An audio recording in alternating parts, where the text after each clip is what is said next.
بسم اللہ الرحمن الرحیم۔ السلام علیکم۔ انشاءاللہ تعالیٰ فلائٹیں کھلنے جا رہی ہیں اور وہ وجہ کیا ہے آپ خود سنیں گے تو آپ کا بھی دل خوش ہو جائے گا کہ عنقریب جو ہے انشاءاللہ پاکستان کے لیے تمام عرب بھی جو ہے فلائٹیں کھولنے جا رہا ہے۔ سب سے پہلے جو ہے سعودی عرب دبئی نے اعلان یہ کیا ہے کہ دبئی سے اسپین جا سکتے ہیں۔ ایمریٹس ایئر لائن میں پابندی لگی ہوئی تھی، اب وہ بھی اٹھا دی گئی ہے۔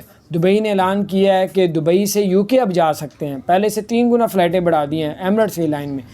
دبئی سے یو کے کی پابندی لگی ہوئی تھی، اب وہ ہٹا دی ہے انہوں نے، اچھی خبر ہے۔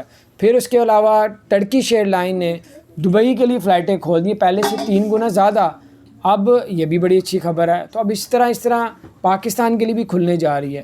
آپ کو بتاتے چلیں کہ قطر ایئر لائن نے 1 جولائی سے ایک ہفتے میں 1200 فلائٹیں ان کی اڑیں گی، اور جیسی قطر ایئر لائن نے اڑنا ہے، اور قطر ایئر لائن کی فلائٹیں اوپن ہونے سے پہلے ہی میں آپ کو بتا رہا ہوں انشاءاللہ تعالی دبئی، پورا یو اے ای اور عرب میں بہت سے ملک جو ہے وہ پاکستان کے لیے فلائٹیں اوپن کر دیں گے، کیونکہ جب سارے عرب والے دیکھیں گے، یہ جب قطر نے ایک ہفتہ پہلے اعلان کیا تھا کہ ہم لوگ 1 جولائی سے 1200 فلائٹیں ایک ہفتے میں چلایا کریں گے، دبئی نے انگلینڈ پہ بھی پابندی اٹھا دی، دبئی نے اسپین پہ بھی پابندی اٹھا دی، ٹرکش ایئر لائن بھی آ گئی۔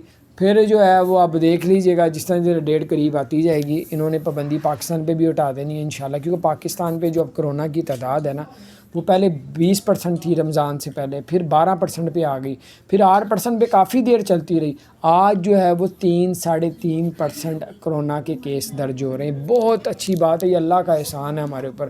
اللہ تعالیٰ آپ سب کو، ہم سب کو جو ہے ہر طرح کی بیماریوں سے، آفتوں سے اللہ بچا کے رکھے۔ اللہ پاک خیر کرے۔ پاکستان کے لیے عنقریب فلائٹیں اوپن ہونے والی ہیں، اس بات کو اپنے دوستوں کے ساتھ بھی شیئر کریں تاکہ تسلی ہو۔ انشاءاللہ تعالیٰ آپ لوگ خیر خیریت سے آپ لوگ پہنچ سکتے ہیں۔ ویسے تو آپ ابھی بھی جا سکتے ہیں عرب میں، آپ وایا افغانستان کینیا کے تھرو ویزا یعنی ویزا ان کا لے کے آپ لوگ جا سکتے ہیں، لیکن قرنطینہ 14 دن کرنا پڑے گا۔ اپنا خیال رکھیں، چینل کو سبسکرائب نہیں کیا ضرور سبسکرائب کر دیں۔